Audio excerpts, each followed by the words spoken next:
Olá, sejam todos muito bem-vindos a mais um unboxing desse deck, gente, que é tão curioso, tão diferente. É esse aqui, olha. Sephiroth, a caixinha amassadinha. The Spheres of Heaven Tarot. Ou seja, Sephiroth é um deck, como o próprio nome diz, totalmente baseado na Kabbalah, e com o subtítulo aqui, ou título, As Esferas do Céu. É um deck que tem 80 cartas, né? Então vem com 2 cartas extras, de Elliot Baum, George Hobmeyer e Vivi Tanner. E James Payton, não sei como se pronuncia. É um deck da Hay House. E eu vou falar aqui a minha relação com esse deck. Bom, eu tenho um aplicativo chamado Pinterest, que eu amo, porque eu sou uma pessoa extremamente visual, e é um aplicativo basicamente de imagens. Então, eu viajo lá naquelas imagens, você pode fazer pastas. Então, eu tenho pasta para tudo. Pasta de moda, pasta de decoração, pasta de cabelo, de yoga, de comida vegetariana e, claro, obviamente, de tarô. Então, conforme você vai, digamos assim, pinando, que eles chamam, você vai colocando nas pastas aquilo que você gosta, eles vão oferecendo mais. E acho que a maior pasta que eu tenho lá é a de tarô. E aí, eu vou recebendo aquelas sugestões ali, né? E recebi uma vez uma imagem que depois, esse ano, eu entendi que era deste deck. Esse deck, gente, começou como um jogo de tabuleiro. Então, o deck original, que inclusive vinha com detalhes em dourado, ele foi lançado, acho que em 2021, naqueles financiamentos coletivos, como um jogo de tabuleiro, baseado na Cabala, na Árvore da Vida, em que as cartas de tarô seriam utilizadas. Então, era um jogo que podia ser usado só para a pessoa, então a pessoa sozinha ela podia jogar com regras de um jogo de tabuleiro mesmo, né? O George, ele que é o idealizador do deck, ele é um idealizador de jogos de tabuleiro, acho que de RPG, não tenho certeza. E aí você pode jogar sozinho. Tem um outro jogo com outro tabuleiro. Para jogar sozinho é uma Árvore da Vida. Para jogar com mais uma pessoa, tem outro tabuleiro, que você pode desenvolver 2 jogos ali. Um jogo que é de compartilhamento, que é um jogo para 2 pessoas, e tem um jogo que é meio que de disputa também entre 2 pessoas. Então, para conquistar aquelas estações ali do céu. Então, o Sephiroth é o plural de Sefirá, daquelas emanações divinas, daqueles pontos na Árvore da Vida, né? Que pena que a caixinha tá toda massacrada, né? Tomara que as cartas não estejam. Então, olha, não resista ao chamado do vazio. E aqui tem o livrinho. Esse deck, gente, eu comprei no pré-lançamento na Amazon. Eu acho que na época tava R$101, uma coisa assim. E nunca chegou, e não chegava, e eu já estava ansiosa para ver esse deck, que eu já sou apaixonada por ele há muito tempo. E aí eu cancelei essa compra na pré-venda, e comprei de novo, mas acho que foi R$120, não é nada caro. Então aqui o George Hobmeyer é um escritor e desenhista de jogos, né, dos Alpes. Eu acho que ele é da Áustria, parece. Seu trabalho gira em torno de várias disciplinas, gêneros e mídias. Aí aqui eu não vou ler mais não, porque meu inglês não chega tanto. Esses são os desenhistas. E James Patton é um indie game, um desenvolvedor de jogos. Desculpa, eu tô batendo aqui, né? Que nasceu no Reino Unido, mas que vive na Áustria, em Viena. Ele é o cofundador do estúdio Clockwork Bird. Ele é um praticante de bruxaria, familiarizado com ambos tarô e I Ching. I Ching é o, digamos assim, é o oráculo. Estudei durante muitos anos o I Ching, o oráculo chinês. É um lançamento de 2023. E aí é isso, o deck que vem com o jogo, que foi, né, o original, ele vem numa caixona maravilhosa, gente, com as pranchas dos jogos, com um livro de capa grossa, encadernado, tem bordas douradas, tem detalhes em dourados, é um show, é um show. Mas foi lançado, acho que em 2021, né, o financiamento coletivo. Então, aqui ele está falando de como foi concebido, né?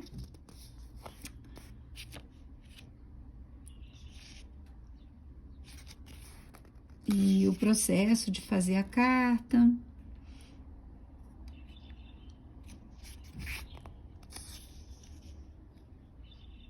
Eu vou tentando ler aqui, gente, e aí fica complicado, entendeu? Mas vamos lá, vamos continuar. A ilha escondida de Dioscória é como se fosse um lugar místico, mítico, onde se passa. Então, ela tem conexão com alguns pontos históricos, mas pelo que eu entendo é uma criação, né? Não existe essa ilha. É uma criação, mas que tem referências com eventos históricos que aconteceram aí no mundo. E aí, desculpa, gente, que eu não enxergo de longe, eu tô tentando enxergar e bato com a mão aqui.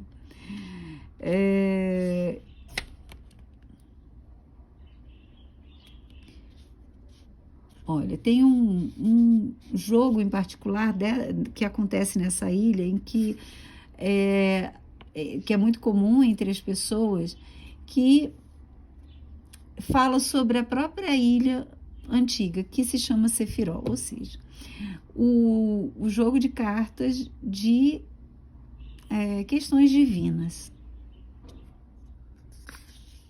Então ele vai contando toda uma história que claro, né, que cria a ambiência do jogo, né? E depois ele criou esse deck como um deck específico só de tarô. As tiragens de carta, uma carta, 2 cartas, 3 cartas. E aqui falando sobre as cartas, aqui o desenho dos naipes.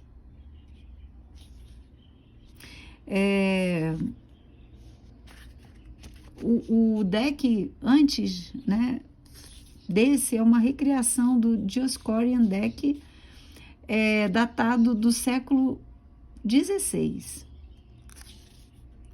chamado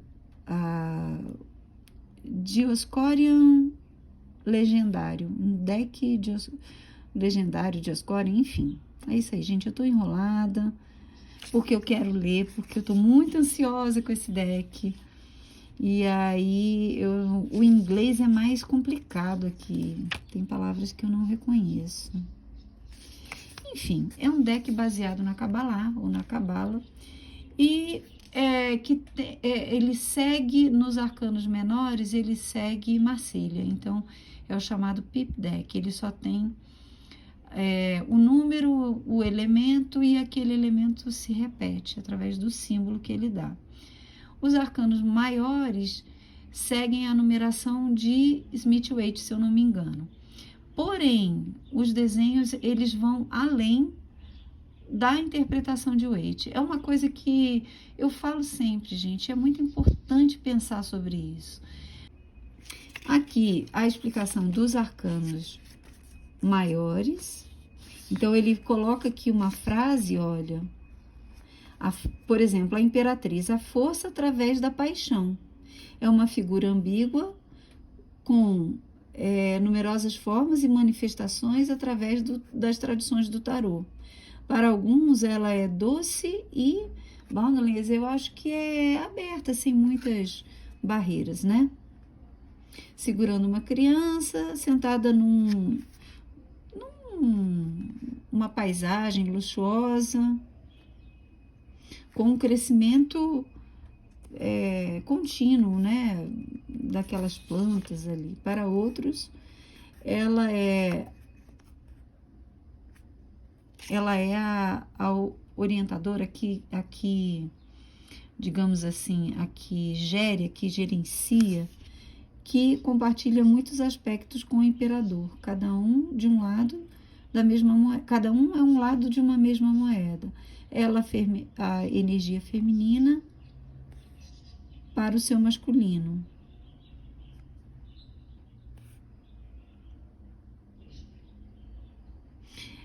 Nessa tradição desse deck, a sua feminilidade é expressa como uma determinação de proteger e liderar a sua terra, tornando-a próspera e poderosa. Muito legal. O imperador, a estabilidade, o supremo reino da estabilidade, será que é isso? O Hierofante, a ponte entre mundos. Então, daí vai. Ó, a força que segue o 8, né? Vem como número 8. A atualização do poder interno. O eremita, a jornada interior, os ciclos do mundo, enfim. A justiça para julgarmos a nós mesmos. Olha que interessante. E aí a gente vai lá para os arcanos menores. Um livrinho bem simples, né?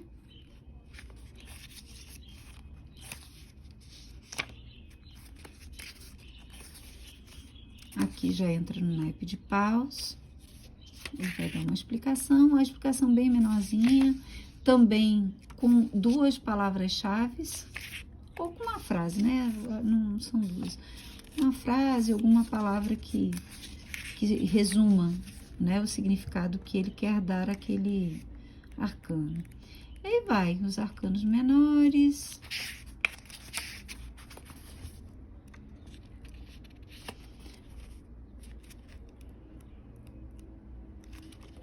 Aqui os agradecimentos sobre os criadores. E é isso. E aí, vamos lá para essas cartas lindonas, né? Aqui a caixinha, olha.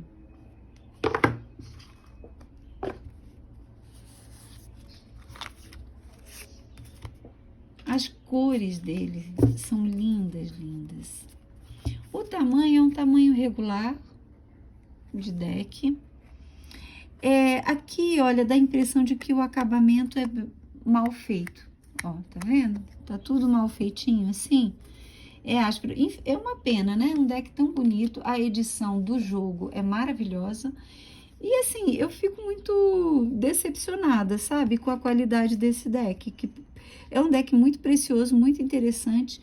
Mas a produção, assim, Hay House, o que rolou aí? Olha isso. Porque a Hay House é uma boa editora, né? Mas tá bem... Parece assim sabe, deck nacional da pior qualidade? Tá parecendo. Então, é um papelãozão, ele é um deck pesado, mas o acabamento é muito ruim. Se forçar, ele vai dobrar. Então, vamos lá. Uma pena que um trabalho de arte desse tão bonito, de concepção tão especial, tem uma qualidade tão ruim, né? Mas, enfim. A carta do louco. Então, tem algum simbolismo da tradição do tarô, mas traz também outras referências, né? E sempre com a Cabala. O mago. E aqui, olha, a mesa do mago parece de Marselha, né? Que tem aquele monte de coisinhas, os dados, enfim. traz dois instrumentos aqui do naipe de espadas.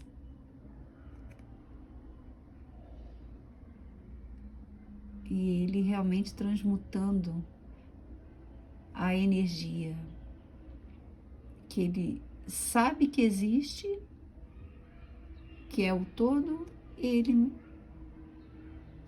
planejando materializar aqui na Terra. A alta sacerdotisa,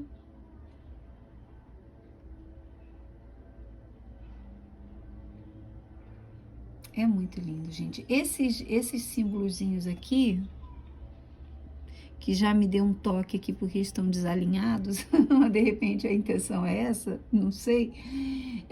No jogo original, eles vinha como é que se diz, financiamento coletivo, uns brochezinhos, sabe, com os elementos, dois broches, e um deles é essa representação aqui. A imperatriz, que a gente viu lá, o imperador, que lindo, né? As cores são muito bonitas. Eu gosto do fato de não ter bordas. O hierofante.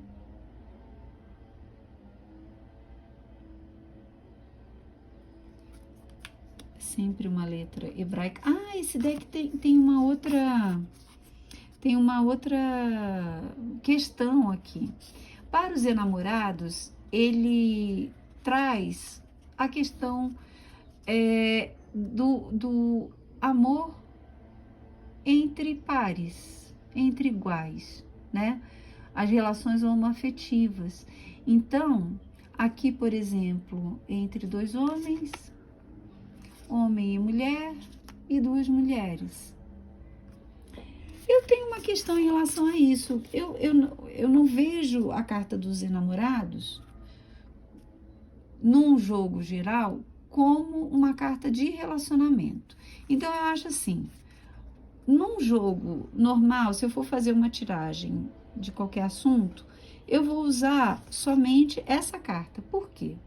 Porque a questão aqui não é de gênero, não é de sexualidade. A questão da carta dos enamorados são as escolhas que fazemos a partir de polaridades que existem dentro de nós. A polaridade mais assertiva, ativa e yang, ou a polaridade mais yin, mais receptiva, mais o deixar acontecer. Então, há um caminho na vida que é yang. Então, determinadas encarnações, por exemplo, nós escolhemos um corpo masculino porque queremos experienciar o ser yang. Outras encarnações escolhemos corpos femininos para experienciar o ser yin. Ah, então se eu sou mulher eu tenho que ser yin, se eu sou homem. Não, claro que não. A verdade é que nós vamos chegar na união total dessas duas polaridades e por isso precisamos das duas polaridades. E por isso homens e mulheres têm a oferecer para o mundo igualmente. Então, quando nós incorporamos Yin e Yang, nós estamos evoluindo, caminhando na evolução, para chegar na androgenia. Essa é a minha opinião, para chegar na unidade, entende? Então, as duas polaridades têm o mesmo peso. Porém, se eu for jogar para um casal homoafetivo, eu posso escolher para uma pessoa, né, que tem uma relação, enfim, se identifica dessa forma, eu vou usar esses aqui. Ou para uma relação, para uma tiragem de relacionamento, eu vou usar as três cartas e vou ver qual vai ser sorteada, enfim, na leitura, entende? Mas, a princípio, em tiragens gerais, eu escolho essa das polaridades. A carta do carro.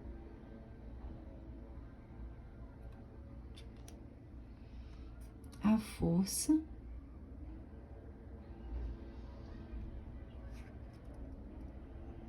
Muito linda, né? A carta do eremita.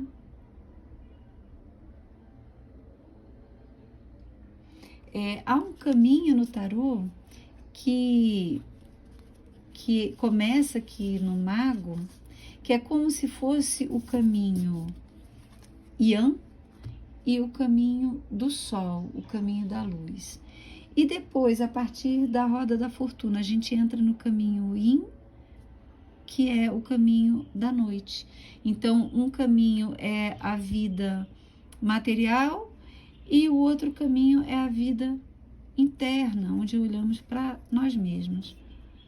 A roda da fortuna, a carta da justiça, que linda, olhando de frente. Ai, que saudade.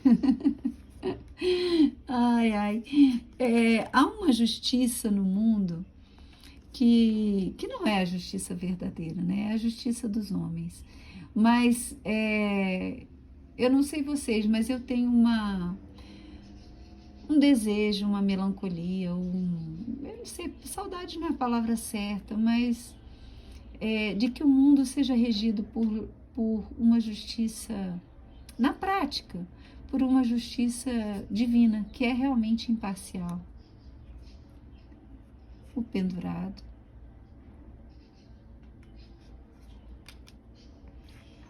A carta da morte.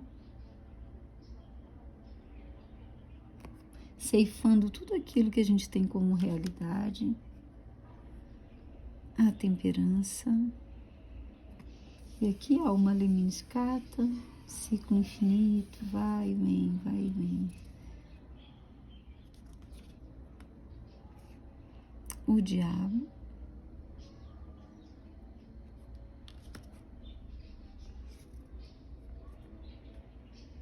A carta da torre.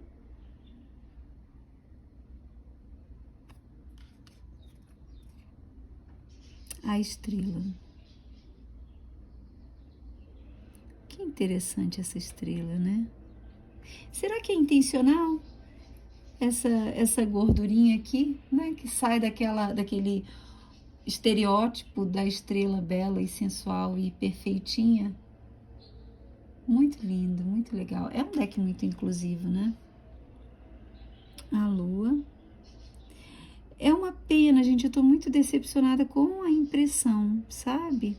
As cartas, olha, elas não vão aguentar um batidão assim, então não vai ser um deck que eu vou usar com frequência. E, assim, as cores, parece que a impressão é muito mal feitinha. Que essa carta aqui já tá até estragadinha. Não sei se dá para vocês verem aí de perto. Mas a arte é sensacional e a concepção é sensacional. Aqui, olha, a gente tem uma carta extra. Aliás, não, aqui a gente não tem as cartas extras. Deixa eu ver no final. Eu acho que não tem.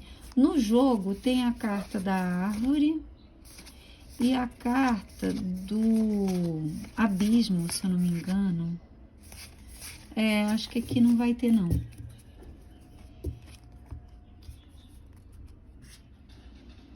A carta do julgamento é o portão. Maravilhoso, né? Tudo a ver. E o mundo.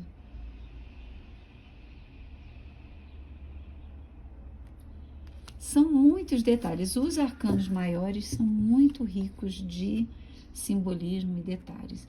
Os arcanos menores, a gente vai ver que segue Marselha, então vai trazer o elemento, que aqui, né, certamente é paus. E aqui traz, ó, tá vendo o elementozinho? O 2, 3, o 4. Dá para se ler assim? Se é uma questão, se nós estamos habituados a ler Waite, a dificuldade é muito grande para ler. Mas entendendo que que o Marselha veio antes e as pessoas liam, né, de alguma forma o tarô ou para divinação ou para outras atividades, as cartas eram lidas, a gente entende que há um fundamento e uma técnica para se ler a carta quando ela não tem desenhos, né? O 8 de paus, 9, o 10. Pagem, que linda. Cavaleiro, a rainha e o rei. E aí a gente vai pro naipe de copas. Linda essa carta. No deck original tinha assim os detalhes, sabe? Tem, né? Eu acho que é comercializado. Uns detalhes em dourado.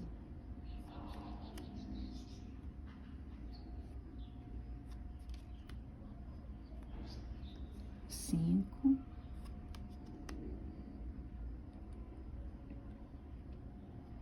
O 6. Olha que interessante esse desenho. 7. 8 de copas. 9. E o 10. Pagem.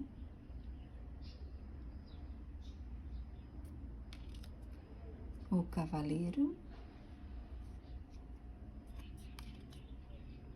Ai, que linda essa rainha. E o rei. E aí a gente vai pro naipe de espadas e parece ter... Não, o fundo é sempre esse tom aqui, né?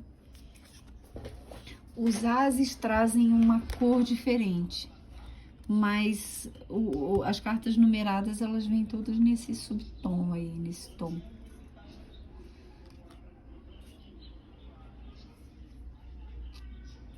Dois.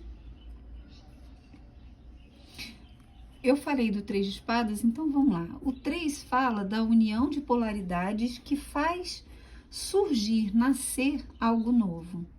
Então, essa carta pode representar, por exemplo, um brainstorm, uma reunião em que pessoas colocam ideias e, de repente, essas ideias frutificam, geram um produto totalmente novo.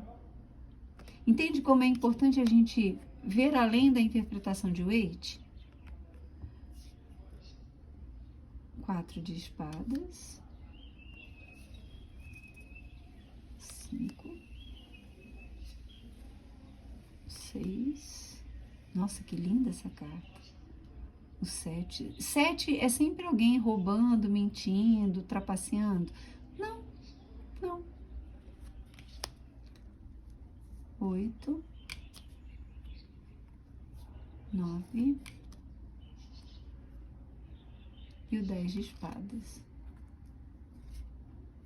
O 10 de espadas é sempre alguém morto, sacrificado, sofrendo, foi traído pelas costas.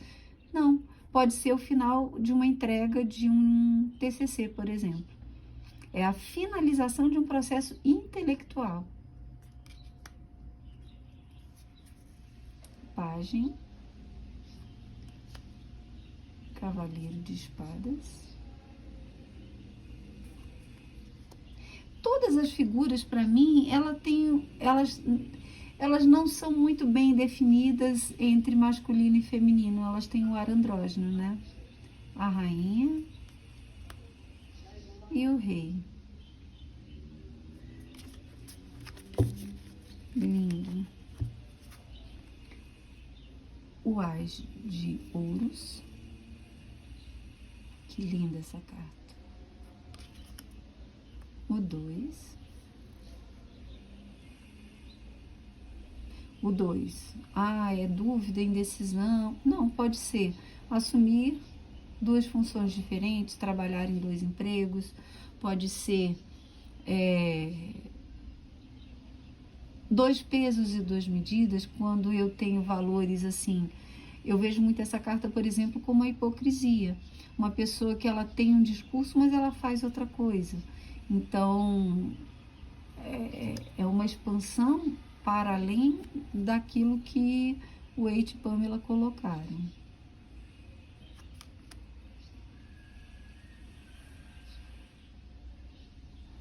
Lindo, o naipe de ouros, para mim, né, a arte é a mais bonita.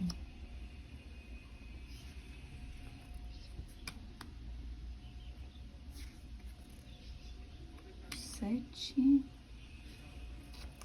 oito, 9 e 10. Pajem de ouros, cavaleiro, a rainha e o rei. Ai, lindo, gente. Assim, eu tô um pouquinho decepcionada com a qualidade bem, entendeu? O fato dele ser fosco, né, de não ter, me agrada, mas a gente vê que essa camada de papel aqui vai sair logo, logo, entendeu? A gramatura é boa até, mas a finalização, ó, ele embaralha bem até aqui, mas a finalização, o acabamento não é bom. Não é bom, não aguenta assim, ficar numa mesa o dia inteiro. Não aguenta. Eu tenho certeza, assim, que nesse embaralhar aqui, muitas cartas já vão começar a descolar a imagem, sabe? O carro. Diante daquela indecisão que aconteceu lá nos Enamorados, dos caminhos à nossa frente, daquilo que nos guia, das várias possibilidades, quando nós conseguimos acertar o caminho com o coração, nós ganhamos força e a vitória é certa. Quando alinhamos quem somos com o caminho que seguimos, a carta do carro vem anunciando que é só sucesso, é vitória. É isso. Eu espero que vocês tenham gostado, que tenha sido interessante para vocês. Um grande beijo, fiquem com Deus e até a próxima.